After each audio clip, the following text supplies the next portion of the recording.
And we're live. All right, so we're just going to fire up a little chat here tonight. See how it goes. Camera's looking a little janky there, but we're going to go with it just to see what happens. Shoot the shit here. See what's going on. Yeah, I'm not sure. My camera is looking a little bit goofy here. I don't know if I can change that or not. Probably not. It's not doing anything like that. But we'll see. Very impromptu kind of thing, like I do. It is what it is. We had a high of 50-some degrees here in central Pennsylvania today. 10, 12 inches of snow on the ground. It's melting. It's going to stay above freezing tonight, but it's going to dip tomorrow into the teens or low 20s. See what goes on. It's, boy, gotta tell you, I'd love to see some of this snow melt and let's just move on with life, you know. But we'll see how it goes.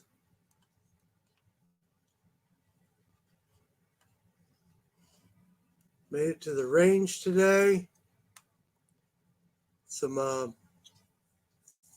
test fired some loads today. It's actually kind of nice at the range. Sweatshirt type weather. Not too bad actually. And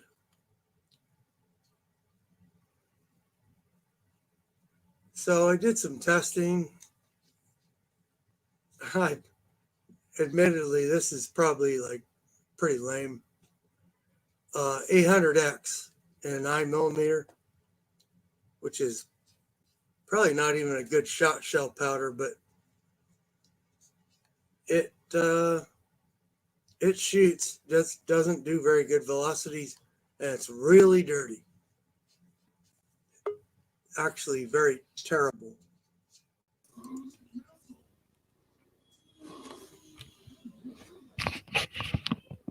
Hey there, MCK. Howdy. What's going on, brother? Not much. Hanging out in the garage today and doing some stuff. How are you doing? You up to? Oh, finishing up some knives I started. Oh yeah, do you have a kiln of some sort?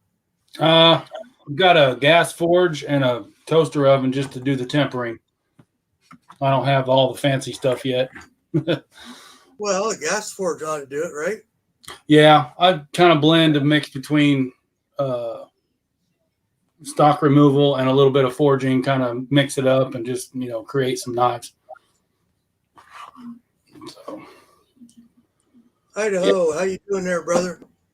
I don't see the chat yet. Where's it at? Yeah, sorry. You might not be able to see it. I can look. I just can't type. I'll have to use my phone to type. No, that's fine. Yeah.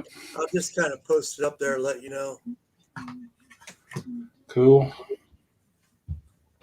Yeah, so gas forge ought to get hot enough, right? Yeah, it's a propane. I got the high pressure hose. It does pretty good for your mild steel 1095 and 1084. And hold on, there it goes. I was echoing. Sorry. Yeah, and it could be me too, but. Well, I had the phone so I could type, and I forgot the volume, so we're good now. There's James. James, how you doing there, brother?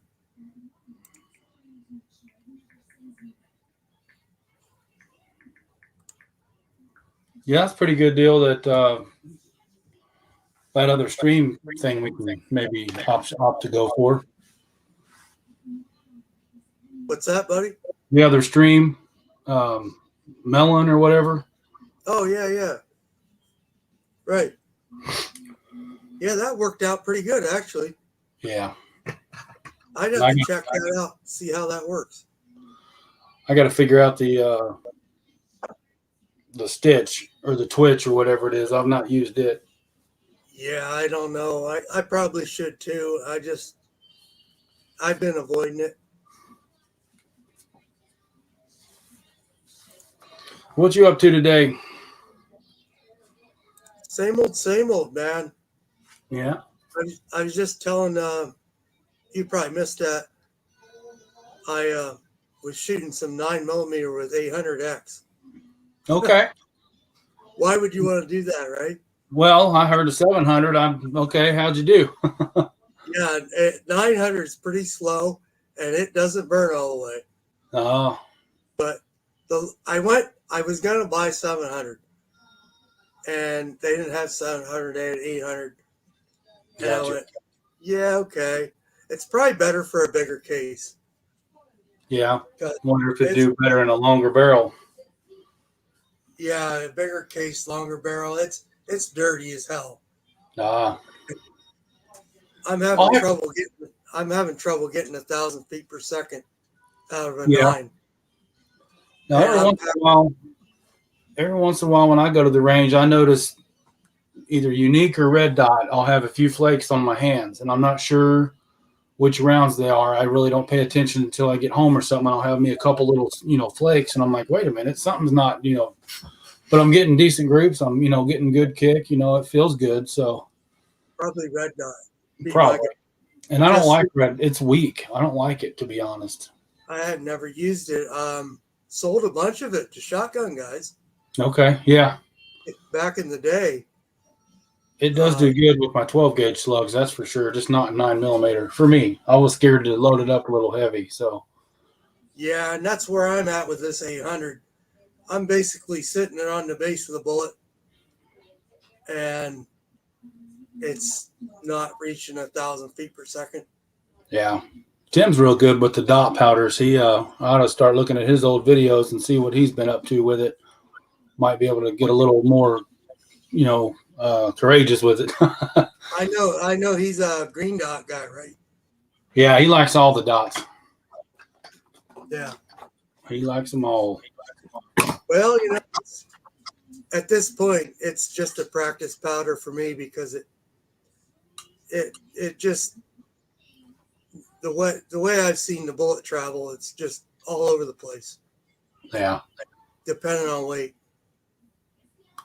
Speaking of powders, I've been getting a heck of a lot of notifications. I think something's starting to actually stay on the shelf long enough to call it something, Oh, yeah. Powder-wise, yeah, I agree. Yeah.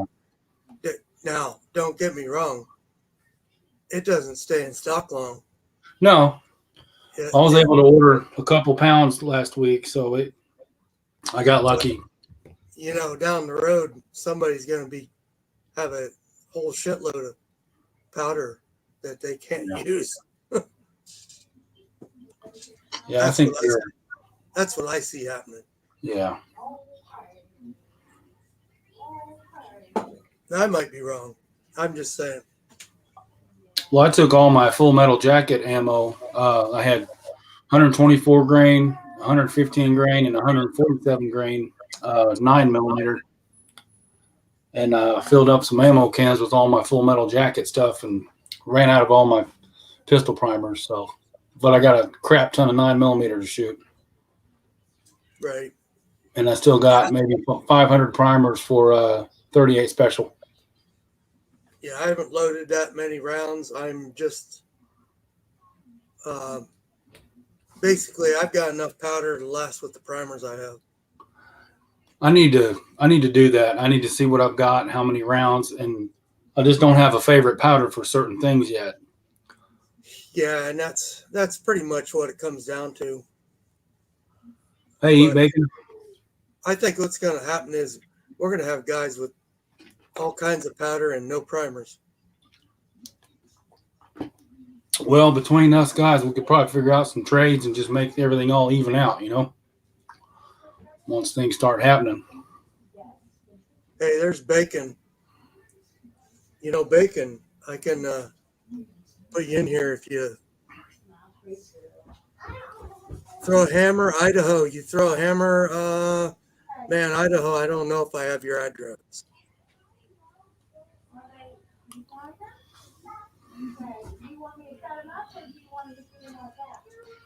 But Bacon, I can toss you one here. Pardon me there, Mark. Go ahead. Yeah. Yeah, I'm going to be a little bit oblivious here. Okay. Idaho, you back out there on the road yet? Are you still hanging in limbo? What's going on with you, bud?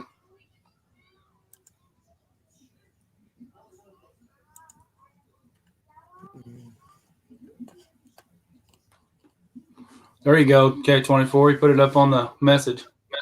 Oh, hang on. Yep. I'm on it.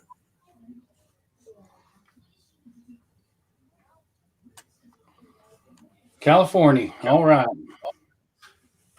Let me see if I can get to it here.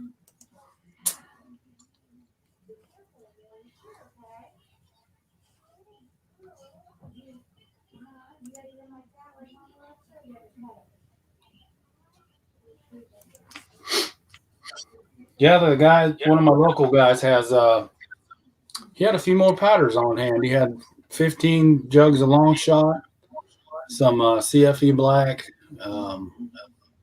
reloader 19,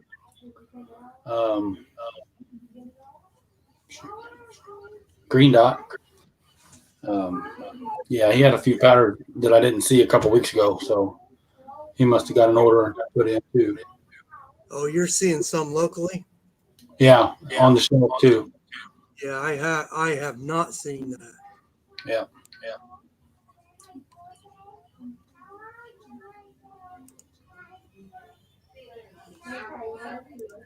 Yeah, that's the part that I haven't seen.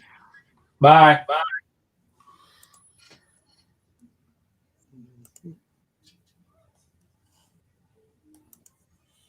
All right. And that spaghetti was good tonight. It's all working good? Oh, yeah. Yeah. We cook it up regular style, little sausage, just a teaspoon of sugar, and then put it in the oven with cheese and layer it like a, I don't know, it's just good. Bake it.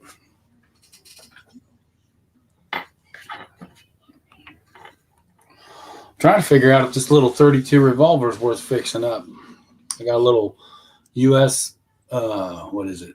U.S. revolver, or what's the name of that thing?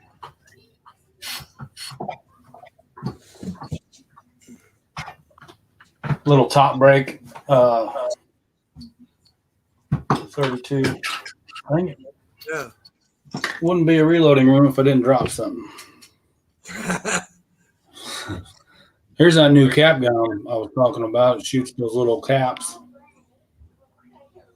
She's in rough shape. All that chrome's coming off. Yeah. But apparently those were black powder.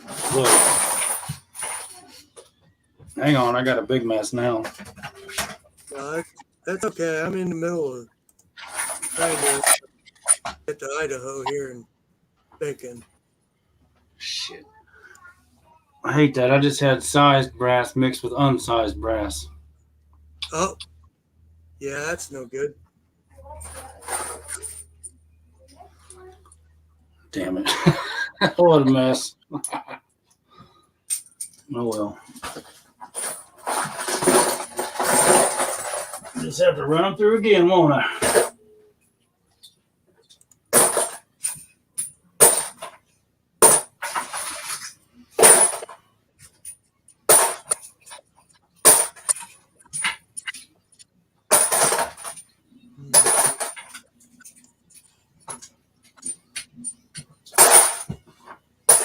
All right.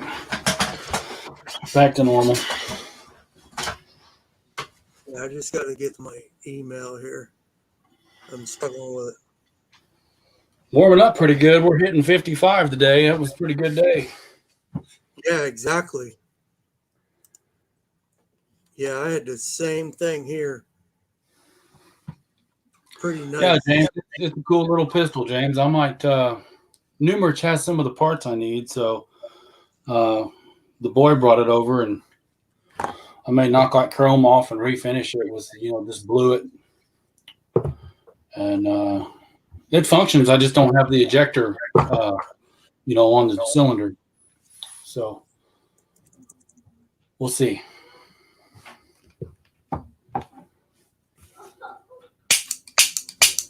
Yeah, she runs. But finding brass and stuff's going to be the hard part.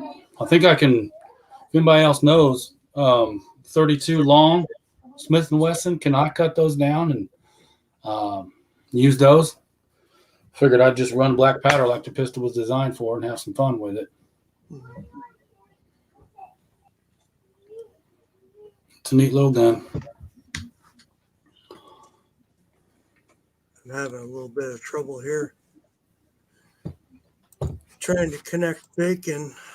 Oh, I haven't had this trouble before. Bacon said he's not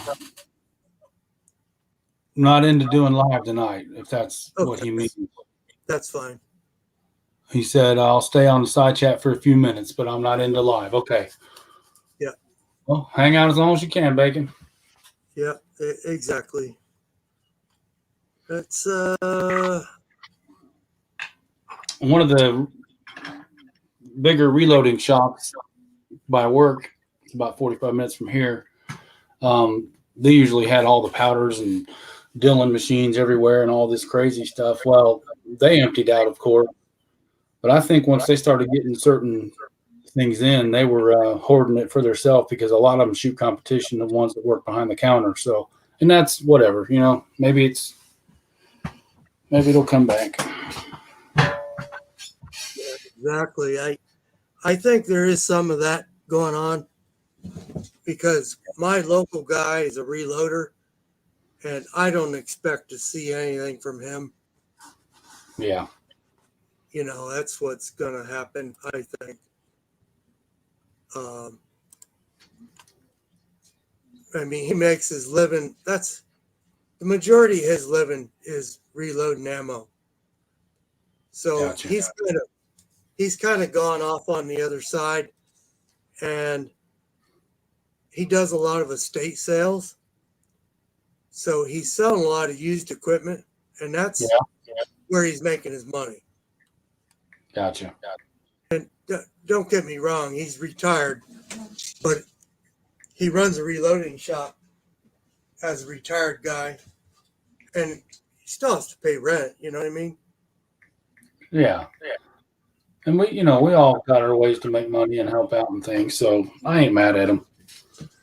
Some of us guys will branch off and start something up. I think we can support him if we can. If we can't, we can't. Just do what we can. I go there, and if he's, last time I was there, he didn't have jack shit for powder.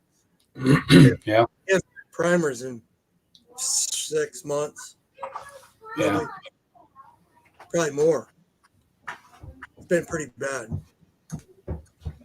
Hey, G23. How you doing, buddy? Yeah, how you doing, G23? Pamela Earp. I put Yellowstone on pause for this. All right.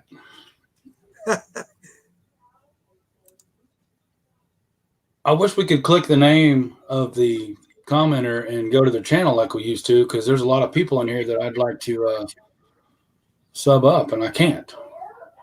Yeah. And when you do a search on YouTube, you get all these multiple same names, and it's hard to round up somebody. Yep, exactly. Unless they post a comment on one of your videos. Yeah. Or you can catch them on another video comment, like your video, I can see it and I'll boom, Exactly. Yep. Pamela, go over there and comment on somebody's and let me know where you're at.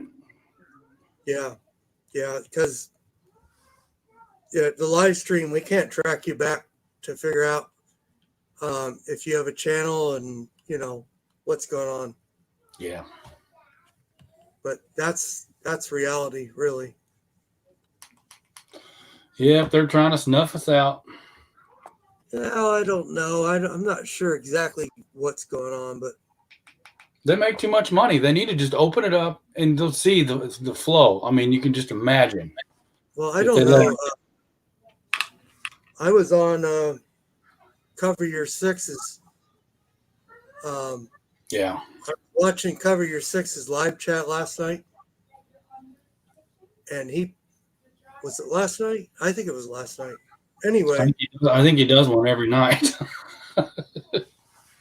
exactly. But he had picked up a stock, which was a machined, basically a machined rifle stock out of aluminum. No barrel, nothing like that, and they shut him down. Copy And that, Idaho. Okay, now we know. yeah, so Rick got shut down. Well, they turned his live stream off, and then they also killed one of his videos, and it was back up today. So we'll see. I don't know. Well, there's a music guy I watch, Rick Beto or something. He had a couple music because he plays a song like and tell you things about it, or he's into music, so whatever. Well, he got a couple of his videos banned. But my point is how can these people play a song and do a reaction to it, but not get their video banned? Is it because it's a reaction video? I mean, I don't get it. All he's doing is basically a reaction too. He's just maybe doing a little ditty on the piano along with it, or talking about a top 10 list, or like a how can remake. you? And I wondered the same thing. I mean, copyright, I get it, but he's not. He's just playing a song like the people that are doing a reaction video to it. Because I'll put him on the background sometimes when I'm prepping brass and just listen to what he's got to say about what's going on out there in the music, because we all love the music. All that either. It's just weird. But he called and complained to somebody and this and that and the other, and they came back up. So I don't know what they're doing. Yeah, there must be something that triggers it or something.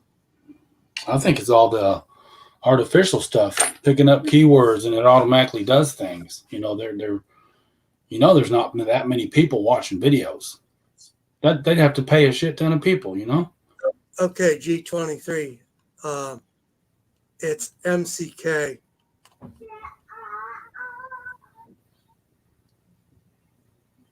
Mark, you got that? Yeah. I think you're sub to me, G23. He probably is. He may not realize it. That's my nickname at work. We got one Mark that works there. When I got hired on, Paul, a guy from Australia, called me Remark. So it just stuck. Mark and Remark. Right, exactly. It's like Bob and Robert. Yeah, Pete and repeat. Yeah.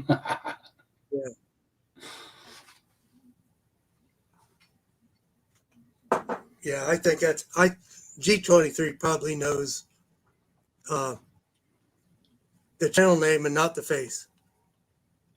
Yeah. Just my guess.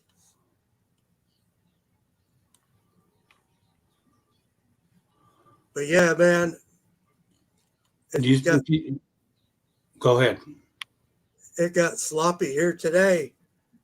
I mean, I don't get but 3, 4, 5 hours of sun. I have a mountain behind me. Ah. And so when the sun starts to get higher, it gets better, but I still only get 3 or 4 hours of burn time per se. So, wow. And that's supposed to be down to 20 tomorrow night. So that'll just freeze and get ice up. Gotcha.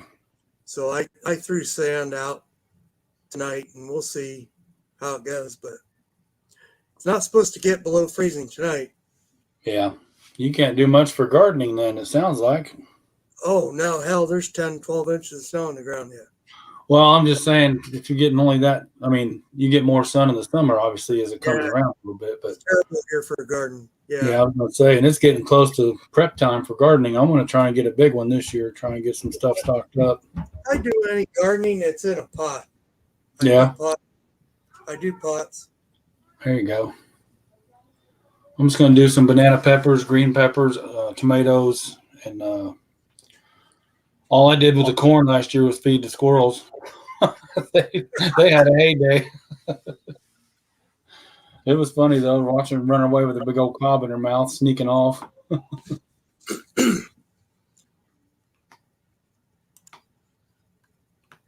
Hang on there, Idaho. I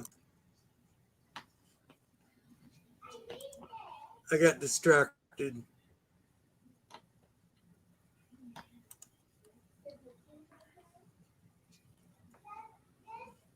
Good deal. I'm going to check out that link. I need to copy that thing so I don't lose it. Lead bullets for life. Okay, good deal.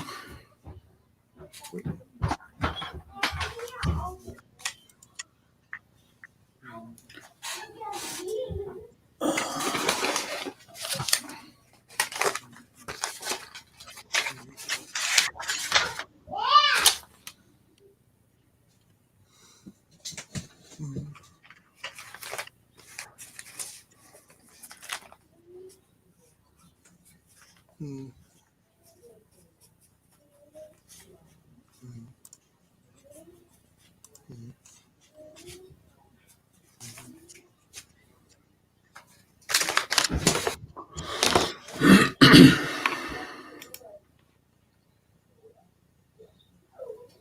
Yeah.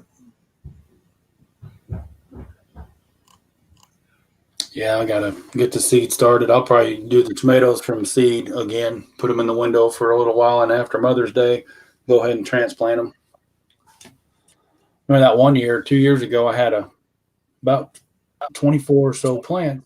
Got them all planted out there, and every day I come home from work, there's a couple more plants gone, and obviously a rabbit was getting them. But then one day I came home and they were all gone. So, wow. I ended up putting that rabbit in the freezer. Got him with the old daisy. Got you, buddy. Ended up getting him with the Daisy 880, put him in the freezer, and put him in the crock pot a couple weeks later. So you think it was just a rabbit? Yeah, I knew it was. We had a camper just a few feet away from the garden, and he was, hanging out under the camper, and he'd go over there and get him a little bite on the plant, and he was living large. So I put him in the freezer. That's funny how much they can eat. They're just a little bugger like that. Well, and the plants are only, 6-8 inches tall. But little blessing in disguise, her mom came over a week or two later with some, 10, 12-inch plants. And I put those in the ground, and we had a good turnout. So I ended up with some tomatoes that year. So we did good. Yeah, it's touch and go here. Oh, here we got Idaho coming in here. Awesome. Hey there, brother. Hey guys, how you doing tonight? Howdy. I mean, it's only February. Are we really got to start thinking about this garden thing already? Yeah. I need to, because as much as I drag my feet and how many irons I got in the fire, I better get on it. It's definitely early for me because I don't usually plant anything here until May at latest. This will probably be my first year going full-fledged on a garden. Well, not me. I got to give all credit to Pam. It's going to be her project, but I guess I got to do all the heavy lifting on it. Yeah. So I'm kind of anxious to see what she can do with our little garden spot. Mom and Dad always raised a nice big one, but in the past years with their health, that kind of garden thing got put on the back burner. So I'm anxious to get going on that again. Heck yeah. Something to talk about too. Good deal. Yeah, we got Maybe if we're pretty nice, good soil. What's that? maybe if we're nice to Pam, she'll put up some gardening videos. I'll be watching them. Come on. That'll be fun. Got little Bailey stomping down the hallway back there. I swear she grew 3 inches 2 weeks ago. And she was checking out the farm store down here. Got it starting to get in their baby chicks, so I know she's chomping at the bit to get some chickens going again. I don't know how that's going to work out. Yeah. I won't say I live in town, but I got neighbors all around. Yeah. My town is real small, but I am in the town.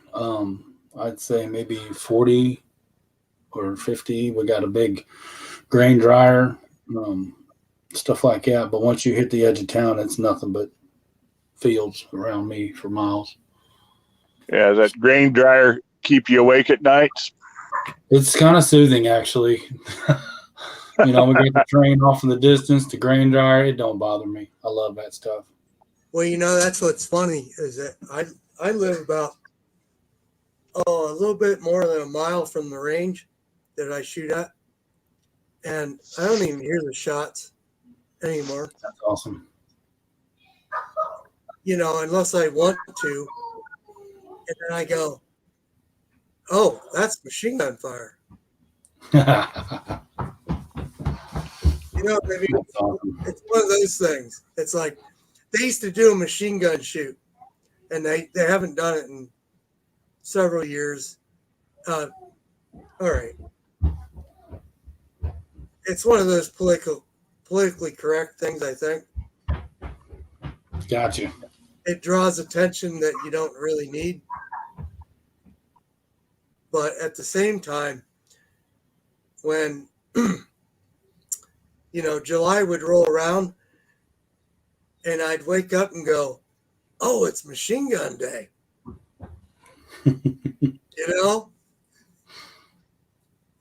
And you get in the car and you go down and watch what's going on. But yeah, it's even the guys that run ranges have changed, over the years.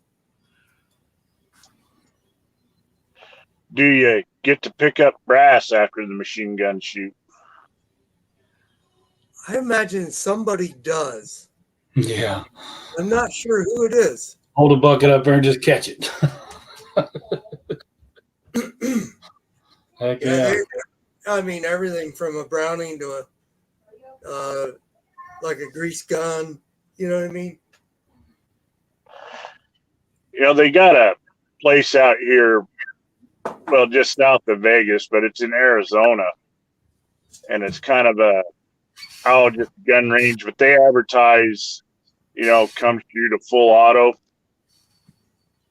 And I've always wanted to have enough time to stop in there and, kind of, hey, you guys got to have a lot of brass laying around. Right. Oh, I need to talk to one of my ranges. It's ran by DNR, the state of Indiana, and they usually take the brass and scrap it at the, raised recycling and stuff. Mm-hmm. But they got 4 55-gallon plastic drums almost full right now. I wish they would sell them back to a pulled bullets or a reloading company, because we need to keep that stuff in circulation. That's ridiculous. Oh, I agree. I was watching a video the other night. Anyway, it was a while back. A metal recycling place who makes it's just kind of a machine that, grinds up metal. Yeah.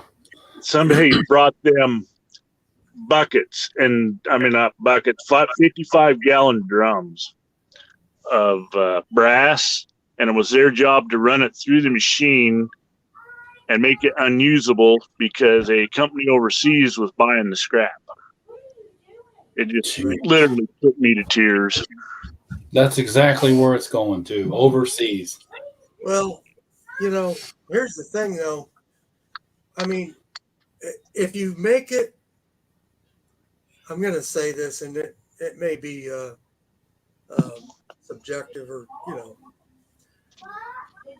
if you make it easier for them to help you, that's the only way it's really going to work, because what they're hiring a service that does something, and they're doing it in a manner that is the way we don't want it. Do you understand where I'm coming from? It's easy for us to take it, but then to sort it and do whatever. It's almost easier for them to sell it to the scrapyard and grind it up and create a commodity, is what I'm getting at. Yeah, I can see that.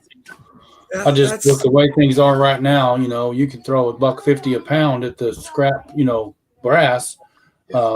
Sorting is a chore, but at the same time, right now, for a guy that had a little rig set up, he can make a killing on some resold brass. Now, you're taking a chance on how many times has it been fired, this and that and the other, but straight wall stuff lasts a long time. Right. And so if you had a truck with a lift gate, or something like that, that's what they're looking at, is somebody with a full service where they don't have to handle it. Yeah. And that's why it happens the way it does. I think he's going to let me come hit one of the pistol bays over there in the berm. Keep a hush hush, not a big deal. I'm not going to take a whole bunch, but I told him I'd give him whatever the scrap yard, pays for the scrap lead, because he knows I'm a reloader, and I've been going there for 3 years now, so we're pretty tight. I just haven't actually said, what about this weekend? I just need to ask him and get it over with. Even that is getting trickier, because if you're out in the range of fire, off hours, and you know what I mean, it becomes some kind of problem for somebody somewhere along the way. That's how I view it. Well, and they may see it as a liability, but there's days I've been out there on their day off and they don't shoot, and I'll help rebuild targets and stuff like that. So, they'll let me take, half a bucket of brass home or something just for helping out. Just, it was, just hanging out. So. No, definitely. I get it. And it's good to build. It's good to build relationships like that. Yeah. Even if there's not a perk in it. I mean, the guys with RDNR, most of them are pretty cool, but it's still ran by the state, so they're kind of caught in the middle of that political versus, real life stuff. Mm-hmm.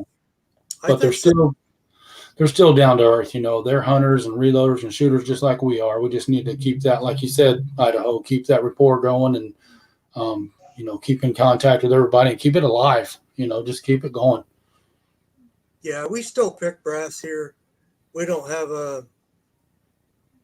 we're an outdoor range primarily. We have an indoor barn range, but most of it goes into a bucket. Who knows? I don't even know what they do with the bucket. It doesn't. Let me put it this way: there's not that many shooters that use the barn in the wintertime. Yeah, that's awesome. That would be neat to fill it up. Well, they put 2 hot air heaters in, and so we shoot in a barn here on Wednesday nights. Now, I didn't go tonight because it was warm.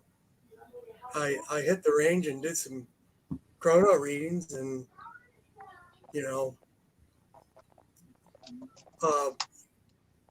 but even if you're a member, you pitch $5 for the heat, basically, which is, in my mind, it's worth it because they spent the money. They spent the money to do the upgrade.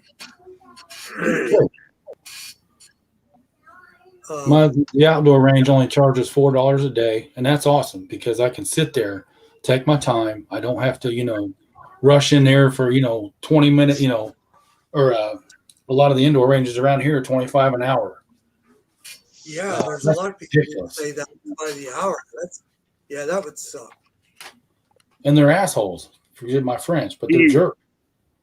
do you have individual shooting bays or shooting berms, or are you pretty much at the mercy of, whoever wants to go down and check targets? Because on a busy day at my range, we got Right. probably a dozen shooting tables.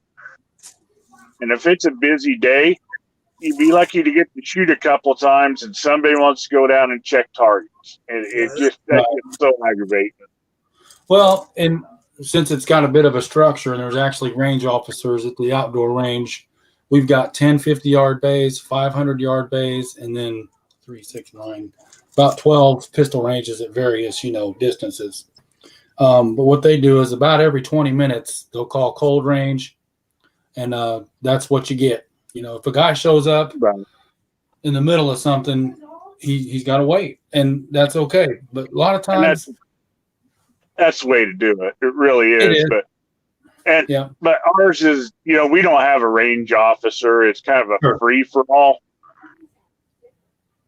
I wouldn't say it's a free for all. I belong to a gun club.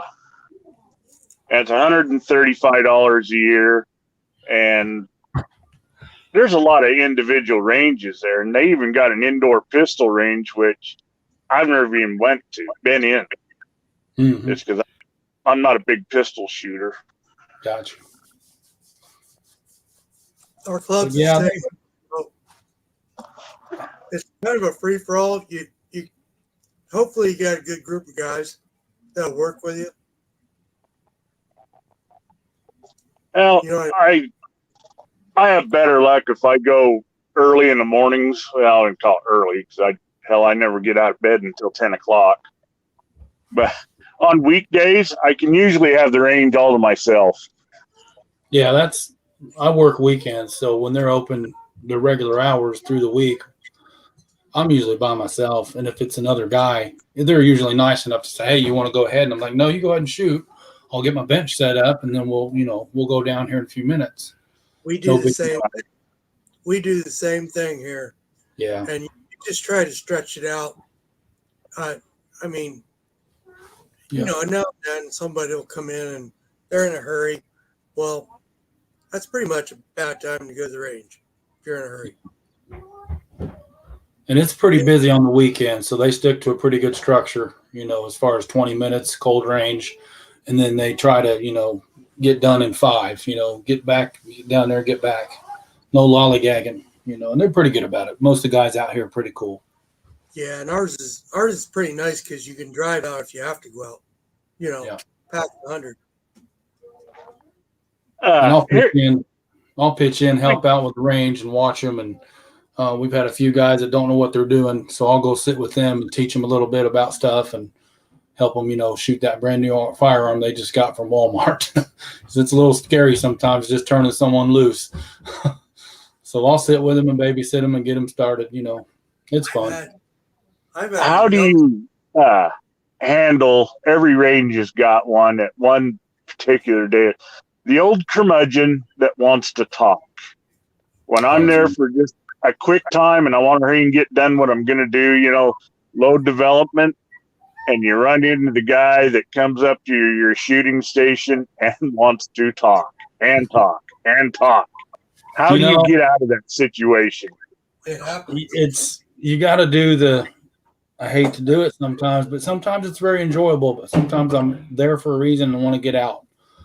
But Right. I don't know. That's just one of those things. You take it day by day. Well, it's been nice talking to you. I better get over here and get this cleaned up or something. I don't know. You just gotta. Yeah, I just tell them, man, I don't have much time. Yeah. And the range officer, one of the guys, he's the one that will talk to you forever while the range is cold. It's like, dude, these guys are ready to shoot. You can come down and talk to me if you want to, but fire this range back up. Let them get back to shooting. Yeah, right. Right. He's swapping stories about whatnot, and Mm-hmm. he's cool. He's a good guy. He just likes to talk. So, I like my range here. I've already gone out to the rifle range, and I pull up, and there'll be a guy sitting in a chair, no rifle out. He's just enjoying the birds. Yeah. It happens. I mean, guys, they have a membership. They're shooters, but they just like to go out and, just wait for somebody to show up to shoot the shit with. Yeah. Yeah. It happens. And if I'm not pressed for time, I think that's, our duty to go comfort someone. I think that's your good deed for the day. Go sit down and talk. You might find out you'll enjoy it a little bit. But if you're in a hurry, you just kind of, look the other way. Don't make eye contact. Just kind of, I hate to do it, but, you got to get on with your own life. You got to do your thing. You just got to kind of be objective and say, look, I don't have much time, man. I'd love to chat with you maybe another time.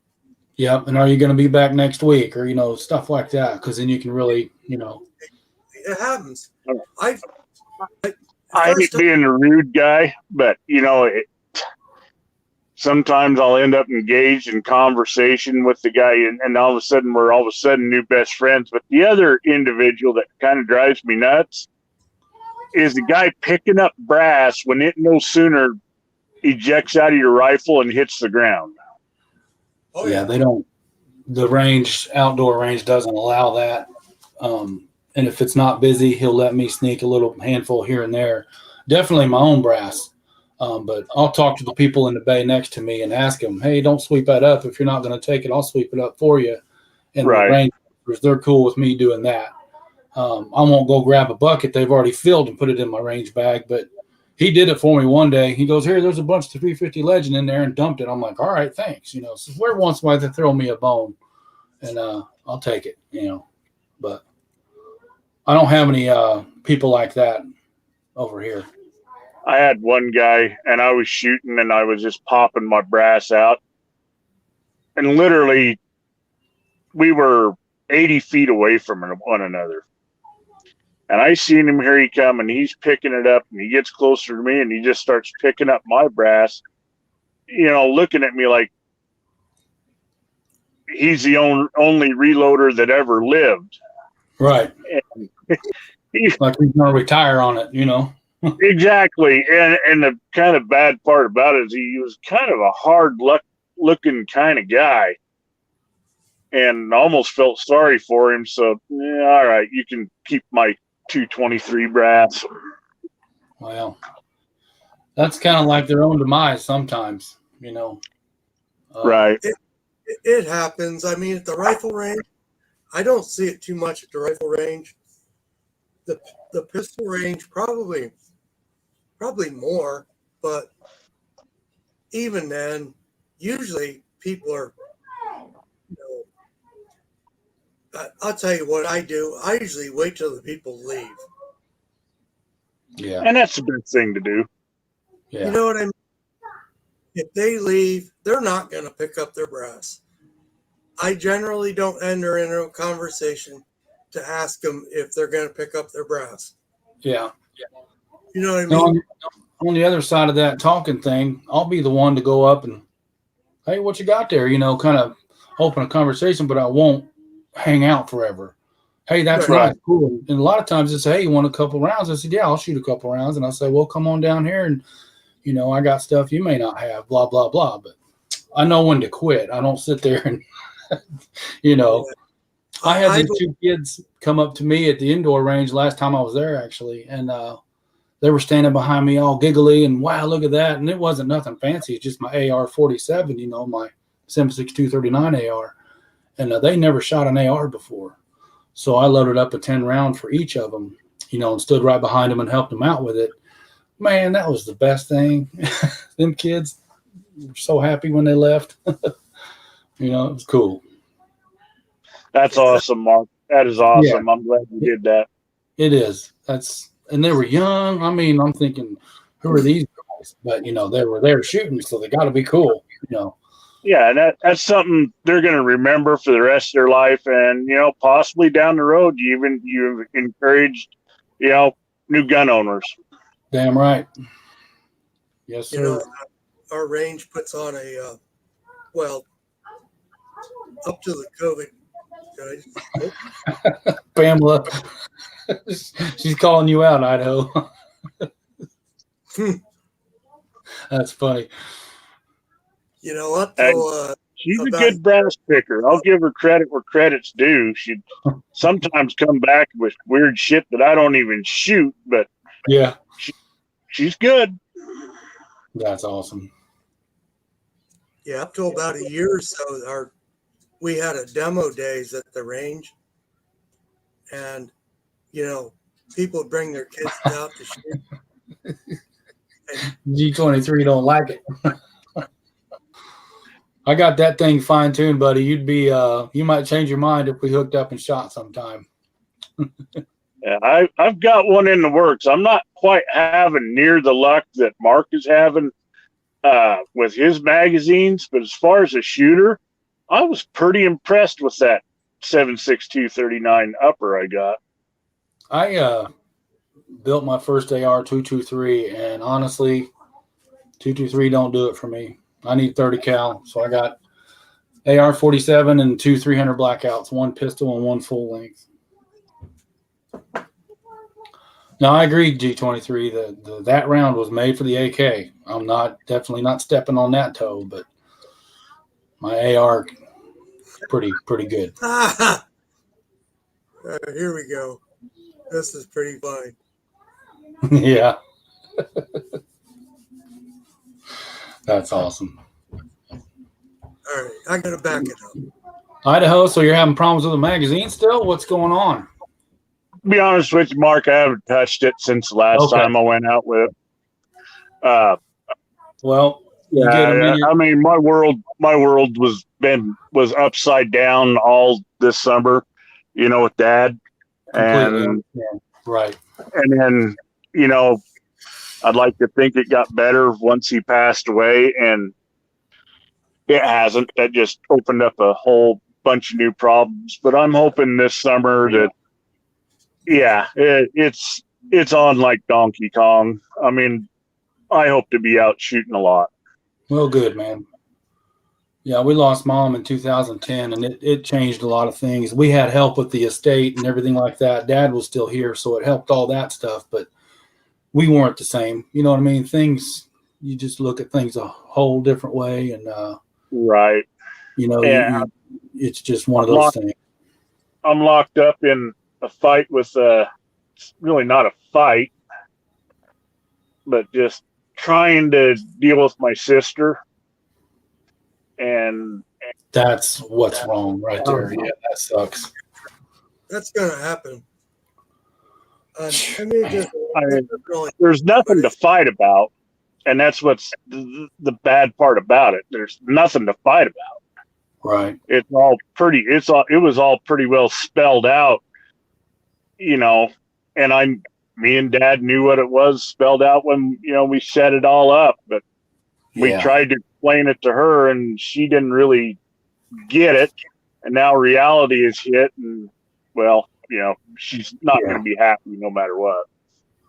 Well, that's the thing, a lot of the feelings get in the way right now. So that adds to the, if there's any animosity at all towards before the passing, then that just adds fuel to the fire when you're trying to deal with the after problems. And me and her never had the best relationship ever. In fact, right. Other people. I don't want to. Yeah. Well, down she's there, living proof that the welfare system in America really, really works. I understand. Now, a month and a half before Mom passed, grandmother passed, so we all took a trip down there. And then Mom's, the oldest, Aunt Barb passed a long time ago, and then the three little brothers. Well, the youngest brother was the executor of the farm down there in Portales, New Mexico. And we were all hanging out, after things, and one of the services, had brisket on the smoker and everything was going good. And the two older brothers were going at it because they were mad at the young one because he was taking control of everything. Well, he was appointed that, that's what the court said. Right. That's exactly what grandmother did not want, was fighting. So she didn't make anybody the executor. The state appointed him to be that. So my mom grabbed the two oldest boys by their ears and drug them down because she's only 5 foot tall, and said, "Not now, boys. This is over with. We're going to get." And they stood straight up, said, "Yes, ma'am." And man, some of them already been through the house and took all the valuables out anyway. It was just a mess. Yeah, it's that always can be a shit show. And they're, back they didn't have any valuables anyway. Granddaddy's little 410 and maybe a pistol, those ended up. I don't know where that went. Yeah, okay, sure you don't. Right. But so I bought me a 410 that looks just like Granddaddy's. It happens through generations. It's happened forever. Yeah. But old Steve, he ran the rodeo for years and he wasn't home. He took off and a lot of alcohol down there. It just, Mom came up here to Indiana. Dad drug her up here. He was in the service. So they got away from all that. And here I am. But anyway. Yeah, I know what you're going through, Idaho. That sucks. Yeah. Yeah, it's for real. Yeah. I went through it, and I wasn't the executor, and you know how it goes. Yeah. That's like grandmother had the check, and then by that time, Mom had passed. Well, Dad's next to kin to the property down there, so he got Mom's share of the property, and then he split that up between us 5 kids. So he handed us a check one night, said, "Come over for dinner." I'm like, "What is this? I don't want this." But he said, "No, blah, blah, blah, do what you want." So I split it up for my kids. We all went and did something. So I don't know. It was just a mess. I wanted to live on that farm. I love it down there. Where is that at, Mark? Portales, New Mexico. Oh, okay. Yeah. I kind of wondered if you had, I kind of gathered through different chats and stuff that you had ties down there in New Mexico. Yep. All over New Mexico. And a lot of them went over to Texas over the years. So there's a lot of people up there. And I got Dad's side of the family up in Montana. And a lot of them are still here in Indy. So. Right. Because you just look like a guy from New Mexico. I'm sorry. You got that New Mexico look.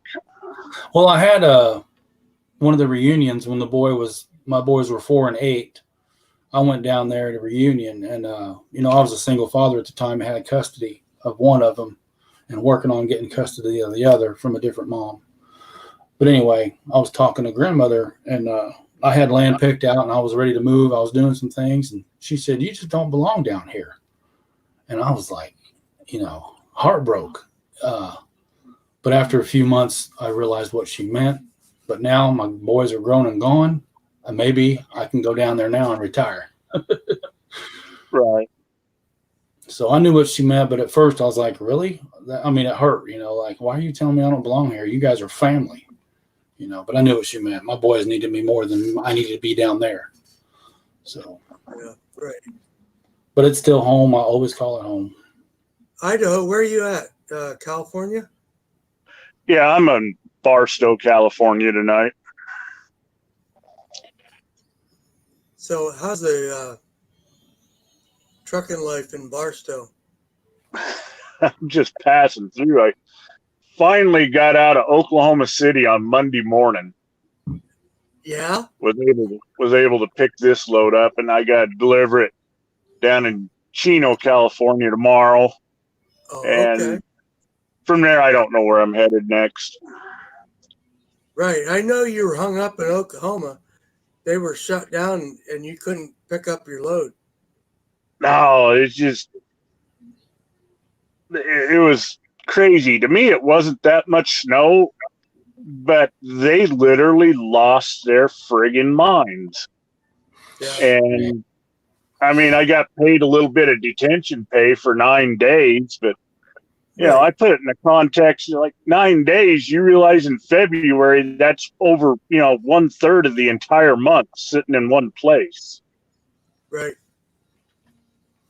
Yeah, you were getting like 100 and something a day or something. Yeah, I don't think it's going to be quite that much, but anyway, it is what it is. That just kind of comes with the job. No, that's fair enough. Hey, Michael. Yeah, I need to, Pamela, I need to come up with a good eggs Riano recipe with the green chilies. Holy crap, that's the best. Oh, Mark, you done messed up. She's What? probably going to cook books there that's going to give you one. Well, then there's an excuse for a video, right?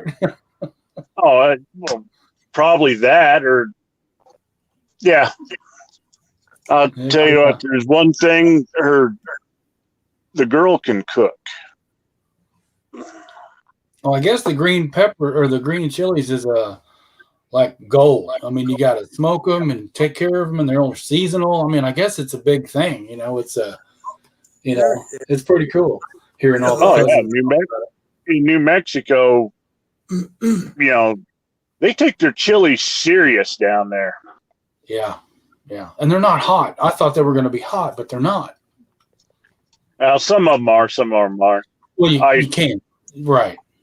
Yeah, one of my greatest treats is every time I go through New Mexico, I got to stop at this little truck stop in Moriarty and stock up on their green chili breakfast burritos. Yeah. Oh, they're the best. I didn't tell you a little story. I was in Clovis in Portales area, and I was going to head to Albuquerque to meet a YouTube friend, one of the first guys I ever met from YouTube. And this guy was full-blooded Native American, and we hit it off on YouTube and stuff. So I was heading out to Albuquerque. I don't remember the names of the roads, but I'm heading, you can see the mountain range, you're heading in the right direction. But I took a left turn, then a right turn, so I was parallel to the road I wanted to be on. I learned this in hindsight. But the road started crumbling up. I didn't see any more oil wells. I didn't see any more windmills, and the road started getting really, funky and like not going to be here much longer on the road. It's going to turn into desert. I was kind of freaking out. I was like, where am I? No GPS, no nothing. But I just pointed at the mountains and kept going. I finally landed in Albuquerque and met the guy. It was awesome. That's what I like about being out here in the West. I can see where I'm going. Yeah. And I can see where I need to be. And, if I keep heading I'll eventually get there. My first time back east was when I was in the Marine Corps.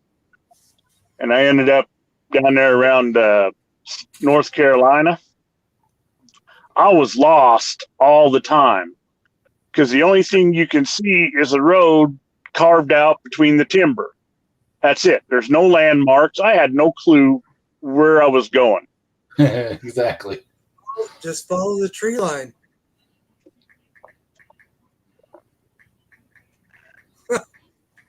Did you hit mute, Idaho? Did I? Something was blank for a minute there. You're back now. I said just follow the line, man. Oh, yeah. Well, even then, I don't know if I'm headed north, south, east, or west. I'm being a wise ass, man. Yeah, Pamela, send it to Idaho, and he's got my phone number, so send it on over. I got my cousins, but I'd like to have that one too, kind of mix it up. Yeah. Heck yeah.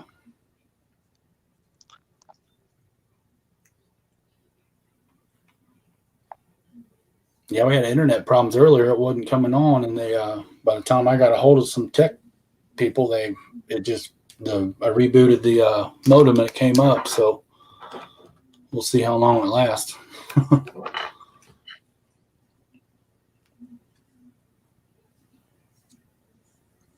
This is going all right. I mean,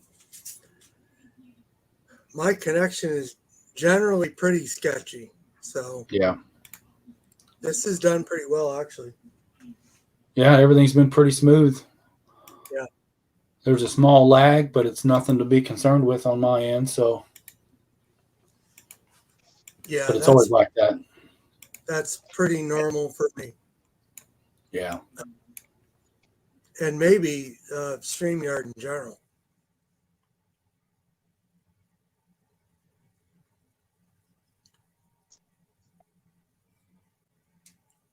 Oh. Hey, Michael. There he Michael is. Steins is with us. Yep. We didn't hear you for a minute, Idaho. I thought my screen went blank for a minute. I had to open my mouth, didn't I? It kind of skipped a little bit. Oh, I didn't go anywhere. I don't think I did.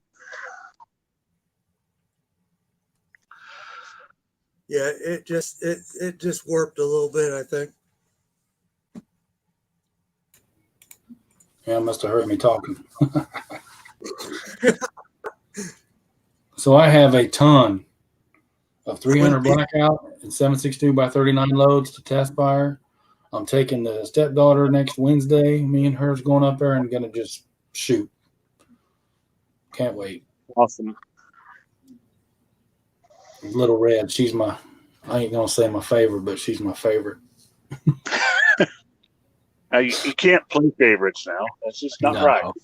She was still there when I moved in with her mom and them, and I got a couple, 3 good years with her, wanting to kick her ass 1 minute and hug her the next. You know, we're pretty tight.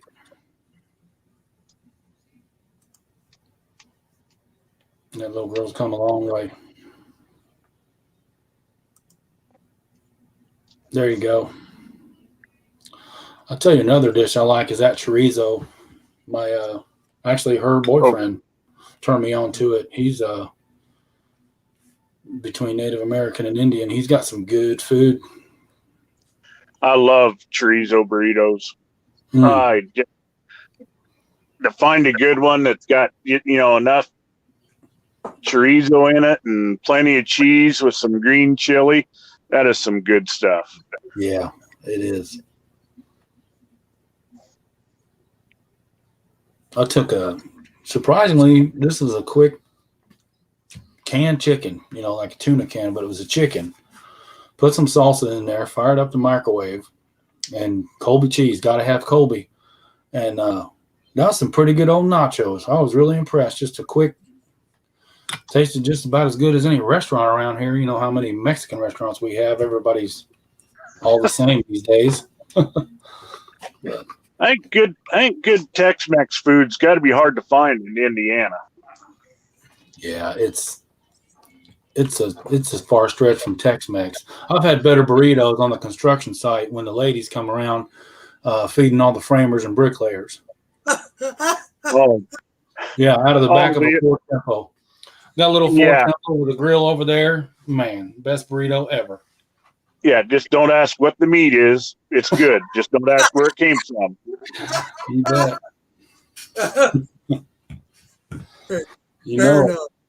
Fair enough. Yeah.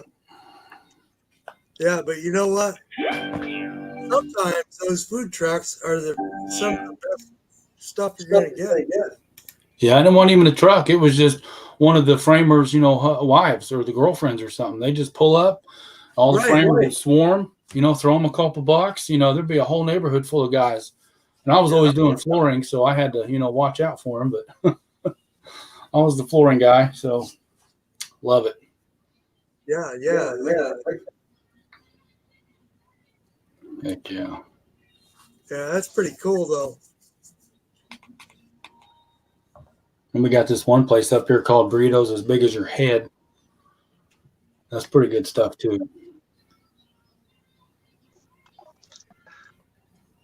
I was in South Jersey once, and I come across one of them little, lunch trucks, and got myself a real Philly cheesesteak.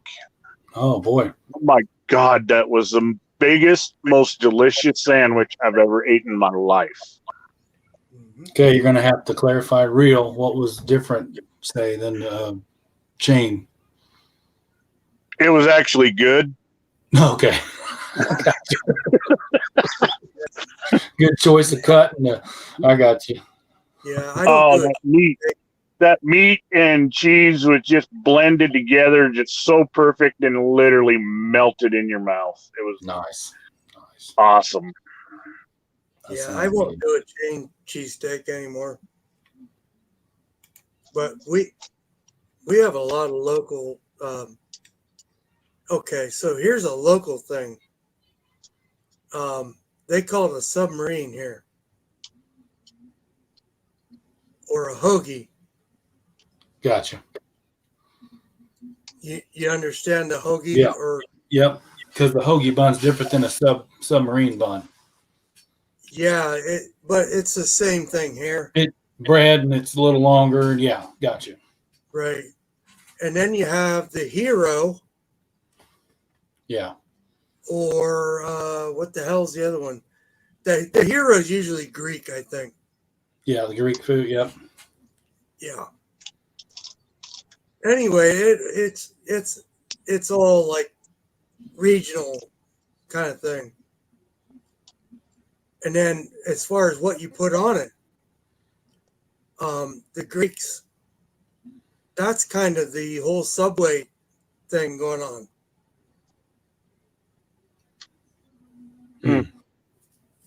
Gotcha. Yeah, it's a little different. Yeah, I mean, as far as central Pennsylvania goes, the hoagie is there's no peppers, no green peppers, no pickles, none of that kind of stuff. You know what I mean?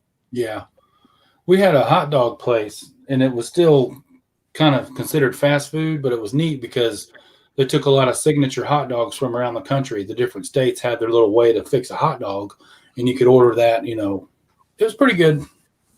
Some neat stuff up there. That is nice. Yeah, and then we went to an original Greek food restaurant down in Indianapolis, and that was pretty good. Those gyros were really good. I mean, these fast food gyros, like everything else, is cheesy, but when you get down to someone that actually spends some time and money on the food they prepare, good sit down. It was some different good food. Yeah, the Anybody ever drive through Wisconsin in the summertime? nope. We're heading down there this summer to go to that biggest flea market and then the candy store again. Over there, you get in some of the smaller towns in Wisconsin, every Saturday, it seems like there's a brat fry on every corner. Oh, that's cool. Yep.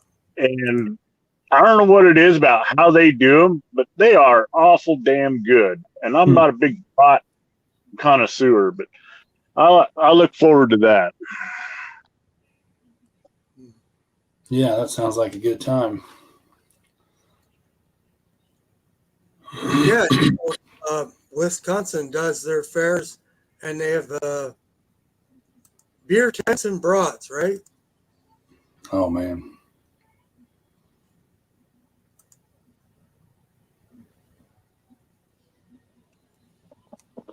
Is that right?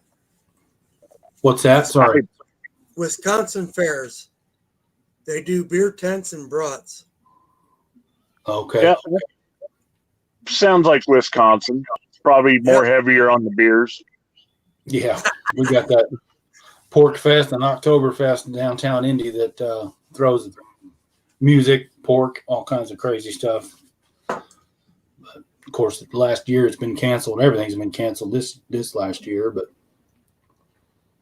I think we're going to start seeing some stuff open up too. Man, I hope so. Now that the election's over. Yeah, it's going to kill these people. But you know what? The food truck stuff has been pretty strong, I think. Yeah. I haven't really noticed any since the COVID thing. And I haven't been out to where there, a lot of them around anyway. I think locally, I've seen more of them.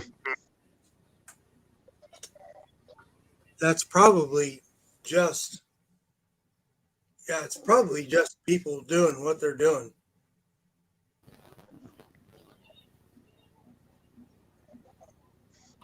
I think I'm getting a little interference here. If I disappear, I'll try to come back.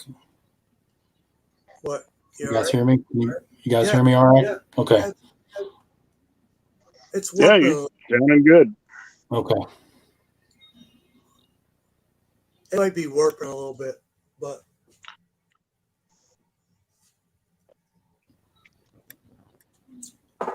generally what happens is I will disappear and you will remain. Well, like I said earlier today, our modem just went blank. And last Friday, they was working on the internet for 24 hours. We were out for 24 hours. So you never know what they're going to do. They don't give you a notice. They just do it.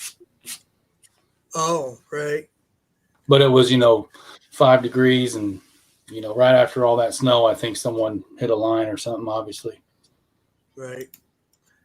I did a live cast on Sunday, and I cut out probably a dozen times or more, and everybody else stayed on.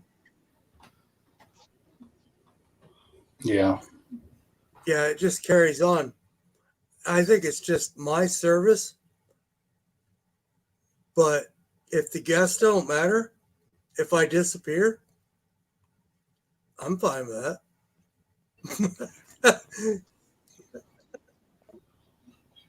Yeah, but it's blinking. Hit and miss. Yeah. Yeah, the other night after Jim's chat, Kyle started one up that went to like 3 in the morning, Mm-hmm. and Yeah, I stayed around for a little bit. it ended with Cranky asleep. I don't know if he ever woke up. I knew that was going to happen.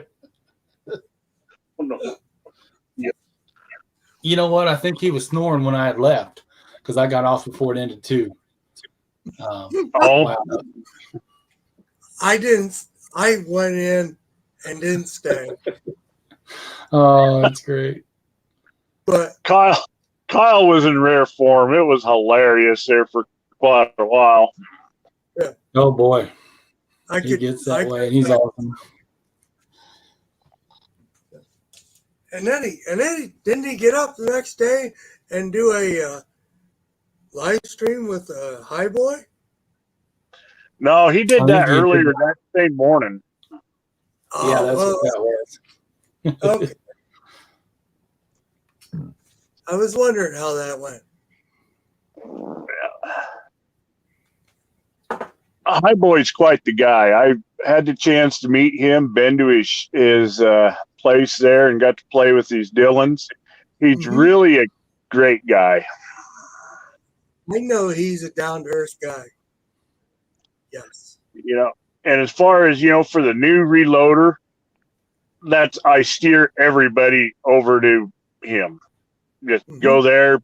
You're going to get the basics. You're going to get hooked, and then you can branch off out to whatever your shtick is. Yeah. Well, I picked up on that. Somehow I picked up on that chat with him and Kyle like the next day or something. I'm not sure what I saw or how it was being, how it was really, but yeah, he's got the basic stuff that everybody wants to see, right? And he does it. He's pretty thorough. Yeah. Yeah. Exactly. Thorough explanations and got a lot of toys to show off, but it's a good time. It's a good stuff. Yeah, it's pretty crazy. Yeah. I was pretty impressed, when you go to his place there and he's got 5 Dylans lined up, along that one wall. Mm-hmm.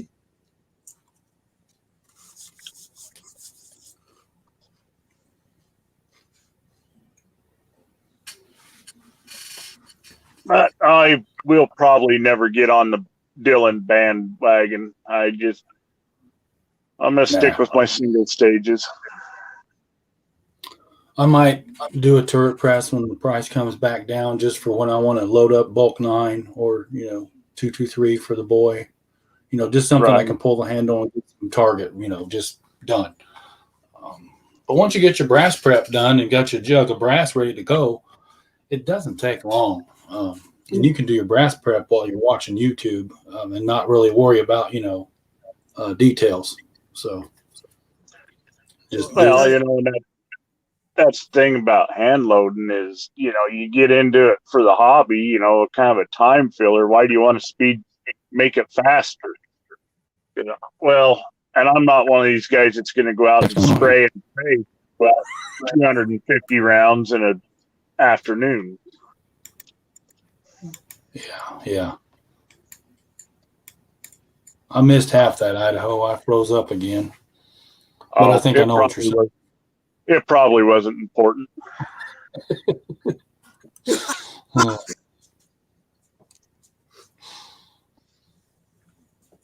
Hey, Michael Sons, we got to hook up here in a month or two. Whenever we need to. I'll tell Maybe you you what, just ought to come over here to Indy and we'll go shooting. I'll tell you what. I've used a progressive 3-station press for just brass prep for pistol, and that works pretty well.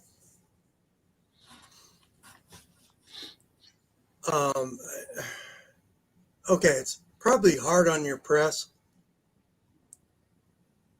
You know what I'm saying? And it's probably not terribly accurate. But I've done it and it works. So, and then So go ahead. I got a question on the progressives, and it's just I can see it being a problem, but I haven't experienced it. If you got one kind of brass, one head stamp, and even then you're going to get different lengths. But everybody run into problems with different lengths. I mean, to me, if I had a Dillon, I'd want to sort my brass. I want Blazer over here, Winchester here, and this and that. So by the time you get a different crimp, a different seat, I mean, 9mm can be funky. I mean, we all know it. Yeah, even pistol brass, I agree. And because I load 3 different 9mm, 1 rifle and 2 pistols. Well, 3 pistols, and they all chamber. So I'm doing good there. But it's all done on my single stage and my manual turret press. Yeah. So yeah, I got a neighbor that's got that Dillon 1050, which I don't call it that reloading. I call that manufacturing. Agree. But he's got that set up to where it literally does everything. He's even trimming his cases as it goes through. Right. I mean, and he cranks out bucket loads, but he's a 3-gun shooter. So for him, on a weekend, he's that guy that's shooting several hundred rounds between him and his friends. Right. And that's totally. Yeah, Idaho. That's Is that awesome. Travis? What's that? Is that Travis? Yeah, it's Travis. Okay. Oh, Travis Buck. Yeah. Mm-hmm. Yeah, he's got it set up there. And I got to tell you, the way I run my stuff, I do it by head stamp. I mean, unless you really can perfect what's going on with differences in brass, it's pretty tough to do. And once you get it set up, you're right. You just leave it. That's pretty good, James. And I think, a machine is a machine. Once you get, mechanically tuned and you're pulling your handle, it's funny what you actually notice, what you feel and what you hear when you're prepping and, seating bullets. And, it's just pretty awesome how you can actually tell what's happening. So I can understand you can get some good sub MOA ammo just on a, cranking the lever. There's definitely a feel there. Yep. I just separate them.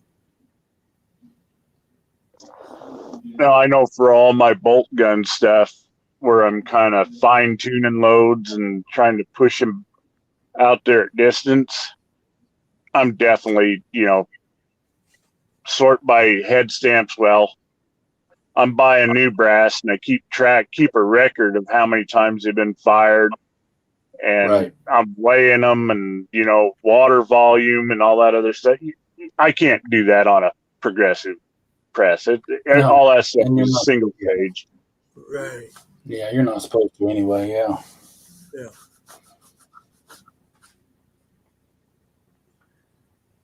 Okay, thanks. I loaded some goofy head stamp stuff here the other day. It was mixed NATO. I don't even know what the head stamp was. Some S&B and something else. And some of it,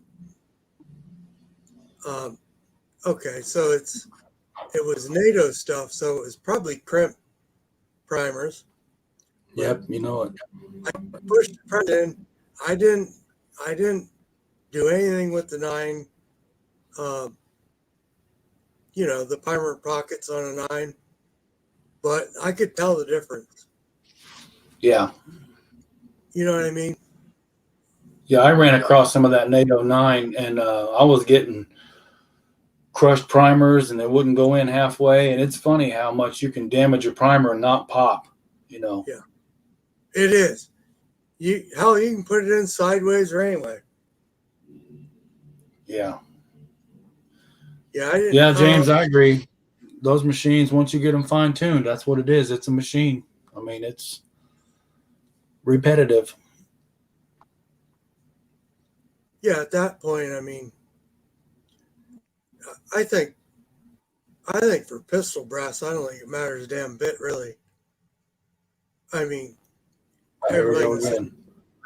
I'm cutting. Somebody, case length. I don't know. I don't even look at it. Yeah. I think the biggest thing I find is the rejects that have been shot through something other than the cartridge that it was intended for.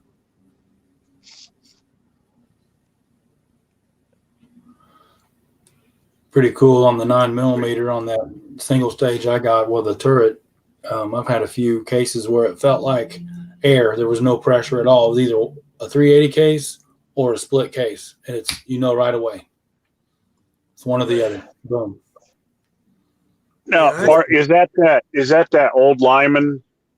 Yeah, that's a neat old press. I like that. it is. It is very cool. I just noticed something on it, and I'm gonna get a hold of Chappie. When I'm doing 30-06,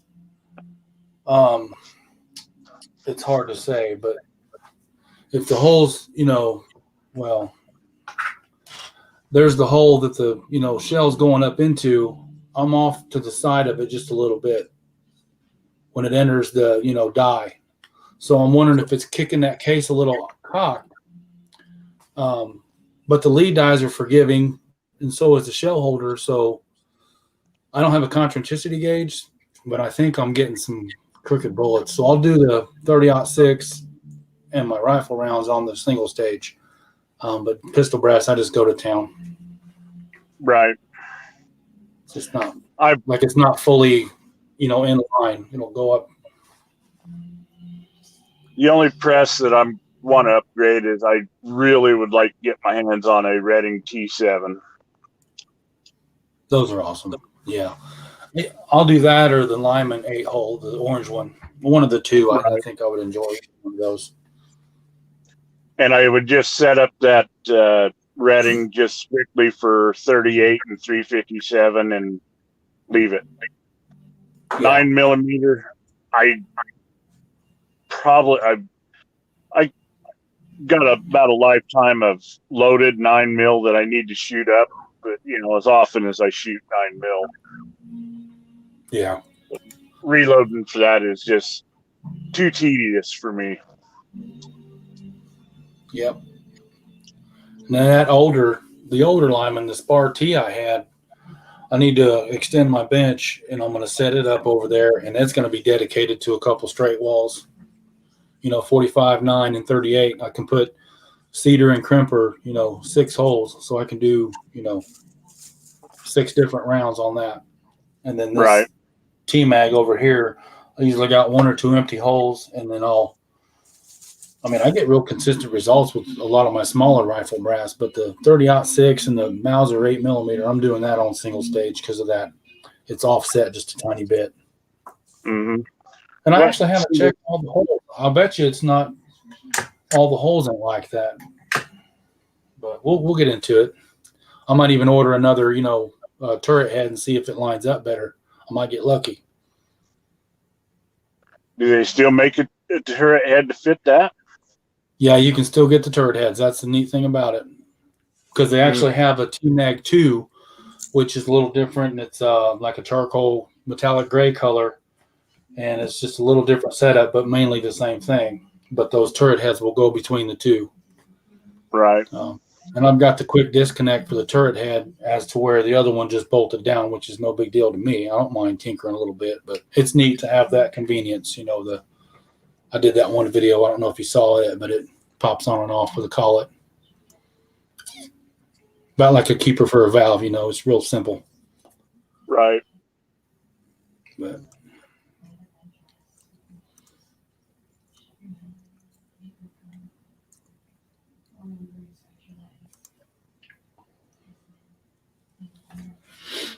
Yeah, it's I got some of this. What I did was I loaded some of these janky head stamps. I kind of sorted through them. What is it? The CBC. yeah, Yeah, does that ring a I've bell? got that. I've seen those. Yep. Yeah, I wouldn't even know what those are. Yeah, they can be a little. NATO. Yep. It seems like some of this certain brass gets a little weird. And I didn't identify whether it was thinner or thicker, but it didn't work for what I was doing. That's weird too. Some of the Mauser brass I have fits the shell holder just fine. Others, nope, not happening. And then on the 7.62 by 39, when I do my priming, some of the brass slides right into the number 12 shell holder, but others won't. I'm like, okay, so I got to modify and do something different. It's just a little bit different of a case, but none of them's, Bourdain primed, so I don't know what the difference is. Oh, so you think it's like a European like thing? Yeah, they're definitely a NATO cartridge, but they're boxer. But the Winchester, the PPU, let's see. PPU can be for me in a rifle. Yeah. I've had trouble with it. Yeah. It chambering.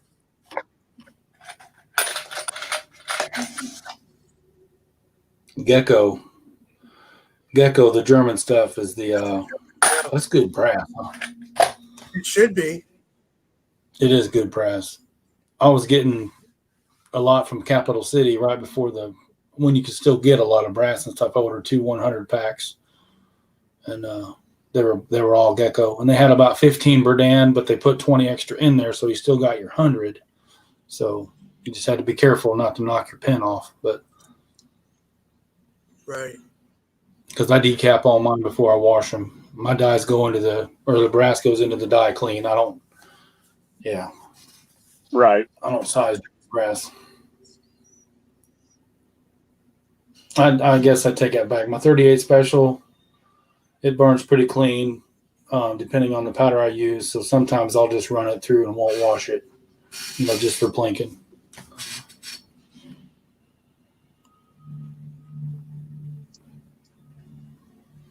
But I tell you what, that Lyman 270 I got for her son, my stepson, brand new die set. I was using the where's that? This stuff right here is my go-to when nothing else works, or if I feels a little friction. This stuff works great. So it was 270, full length cartridge, big old cartridge. I wanted to make sure it had no problems. Lube it up, run it up in the die, pop, busted the rim off the cartridge and stuck in the die. First one. Ouch. I was pretty upset. I was able to. I destroyed the decapping pin, beating the case out because I didn't have the rig. Plus, it was all sitting in there, and I was able to straighten it out, clean up the threads, and the expander ball on the rod was okay. I measured it and cleaned it up.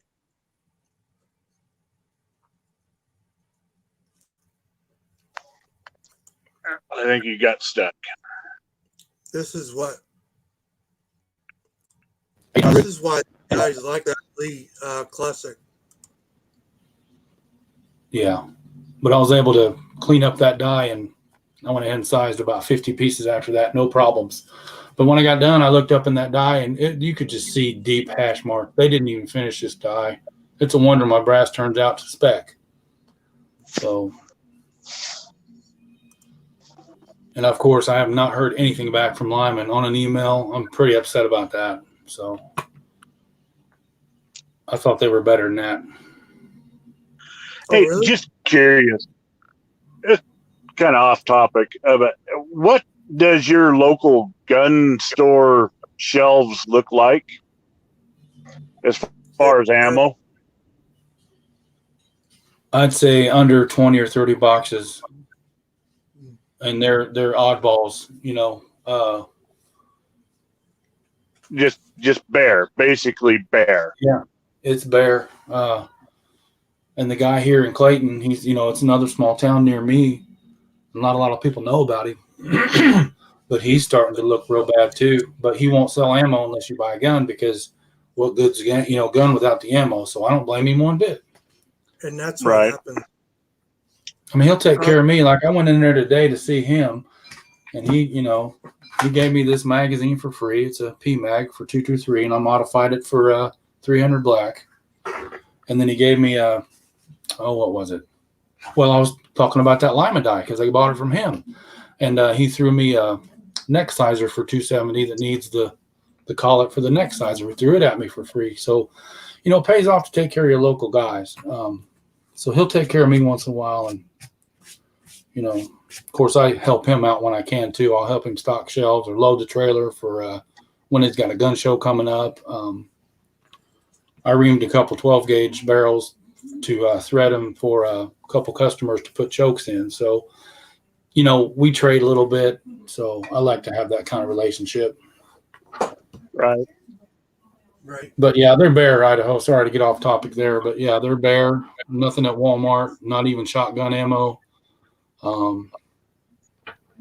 Yeah, I have not even went anywhere but my reloader guy.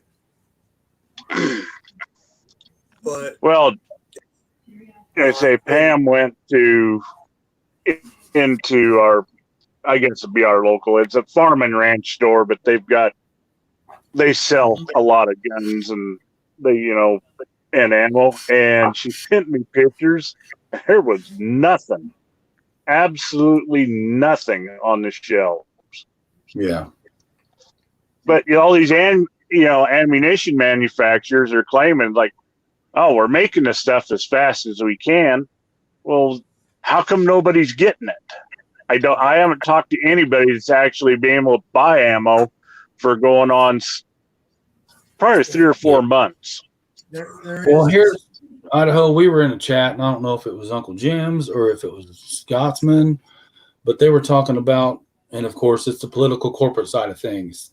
They're pushing it out there, but they're kind of reserving it. So they don't just something about their books. You know, they're not just going to just bam, everybody gets it. I think they're obviously making money on the higher price stuff, but at the same time, I can't remember the explanation, but it made a lot of sense.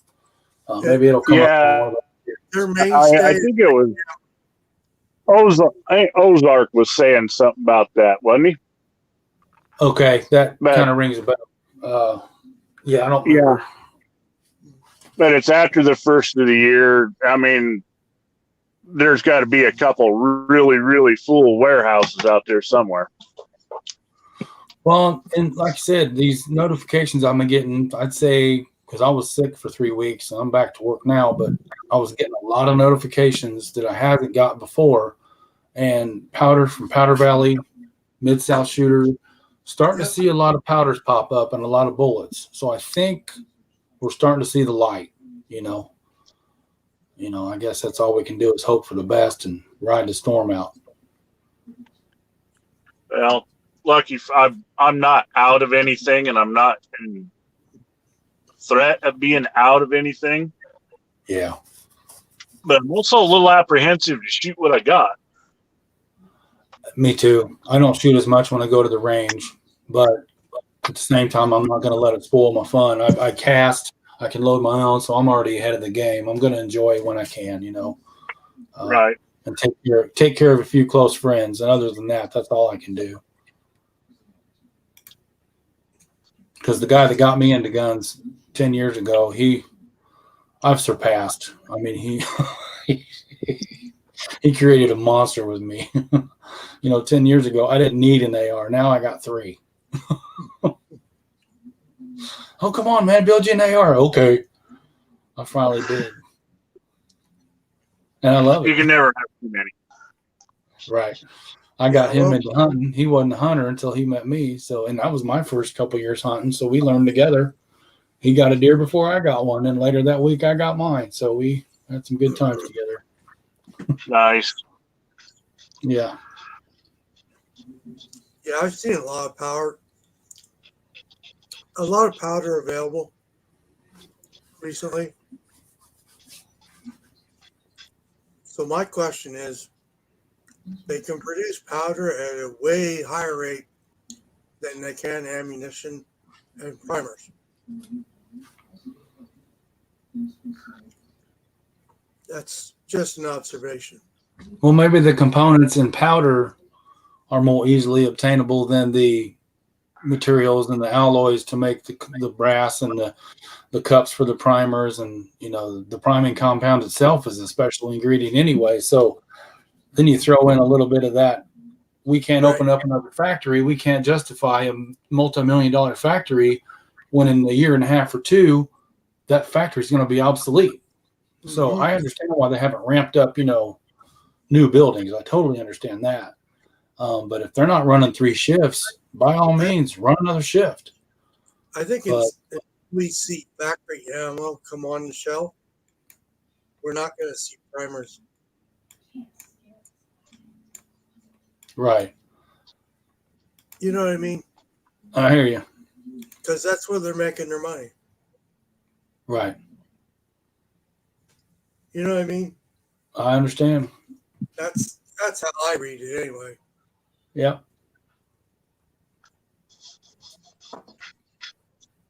I mean, until then, they're just going to appease us. Yeah.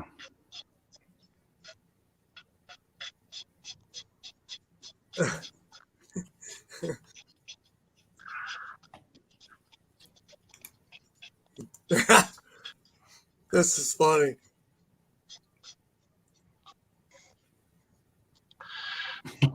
She's out there throwing me under the bus, isn't she?